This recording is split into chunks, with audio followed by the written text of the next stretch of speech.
Sophie, where are you? 3, 2, 1. When I hear chatter back there, I feel like I'm doing something wrong. So how long are you in town for? Remind me. I leave in a few hours. I do know this one. I'm just really tired. Oh my gosh. Hi, thank you for joining. I'm Sarah Wettenhall, and this is my Untitled talk show here at the Colony Hotel. Today's guest is Mr. Matthew Carter. Thanks for coming. Thank you for having me. It's such a pleasure. Matthew is the most brilliant interior designer. We are so glad to have you. Why don't you tell our audience about our most recent collaboration? So we were asked to collaborate on the poolside press at the Colony, and it was a wonderful experience. I love the idea of reimagining a space like this and making it feel relevant and appropriate for the rest of the hotel. Totally. It was this little space, and we talked about it actually on a previous, those of you that watch regularly, you heard about this a bit on a previous episode with Steel Marcoux. Yeah. But it's a little niche off of the pool that was kind of unloved, Yeah, honestly. that's right. It was where we had sunscreen and pool towels and water and important things. Sure. But it didn't look, in my opinion, the way that Yeah, the rest of the rest of the hotel should look. It felt just a little bit forgotten, and I love, when we first visited, I'm a big believer in just going with your gut. Yeah. And so my first thought was, the space really wants to just be joyful and chic and happy like the rest of the hotel. Mm-hmm. So my first thought was we cover it in lattice, and we add fabric to soften things. And I'm just thrilled with the way it turns out because it's just a really sweet little corner now. Well, it's been a great process getting to know you and working with you. I said Thank when we you. were talking to Likewise. Steele on our previous conversation that it was kind of this wild ride from September till now. It's the world. I mean, it was not the biggest project, but it was certainly the fastest project from conception to completion. Steele called and said, we have this project we'd love to collaborate with you on. Sarah's fabulous. The Colony team is fabulous.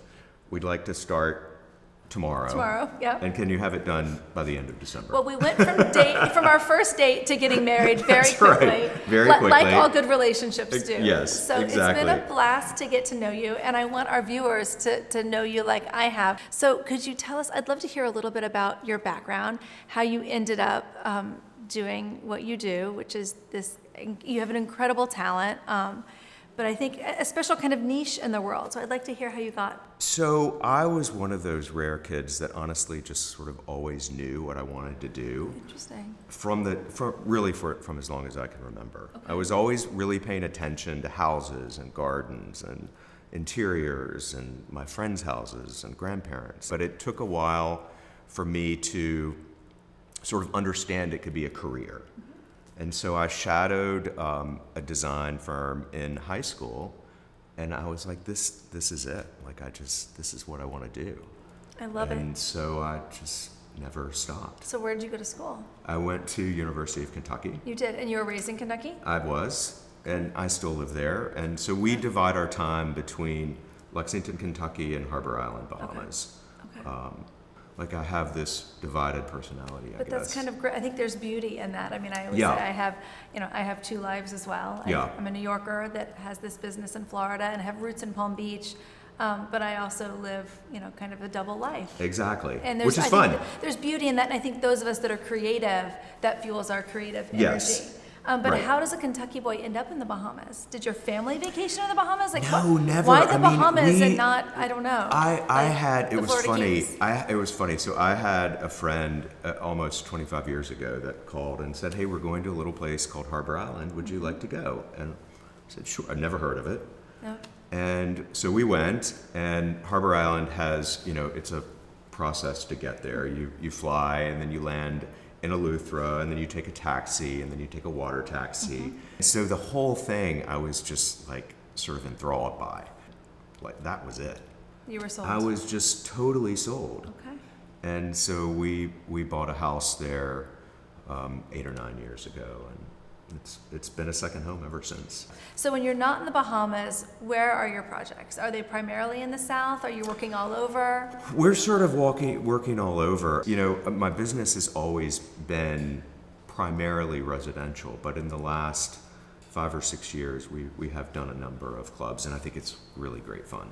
So do you find, what's the nuance, the difference in your approach between someone's residence and a club or a hospitality project? I try not to have a difference. Like, Okay. I try to really make it the best version of someone's living room. Mm-hmm. My biggest goal is like not to hold back, like not to tiptoe. Yep.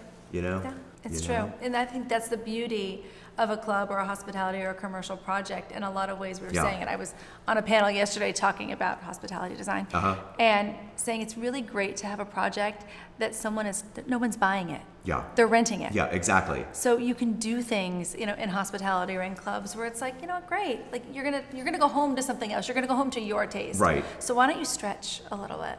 Why don't you take those risks? And You're renting it. You're not buying it. Who cares? Yes, that's right. And you should take the risk because Yeah.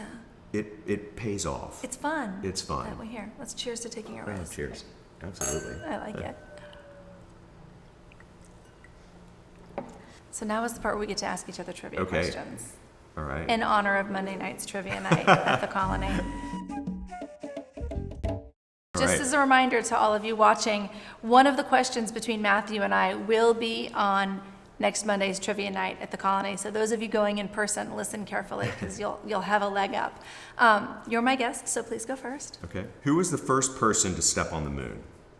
I don't know. Was it Neil Armstrong? Neil No. Armstrong. Was it Neil Armstrong? You're right. Oh, yay.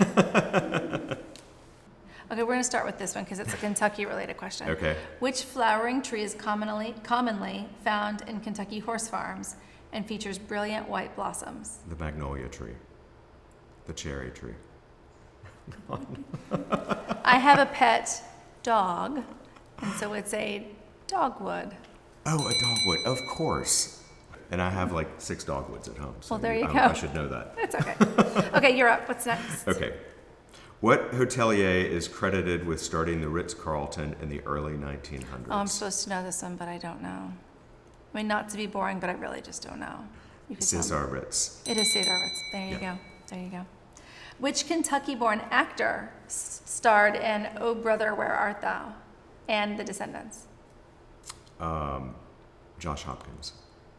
He has twins. Yes.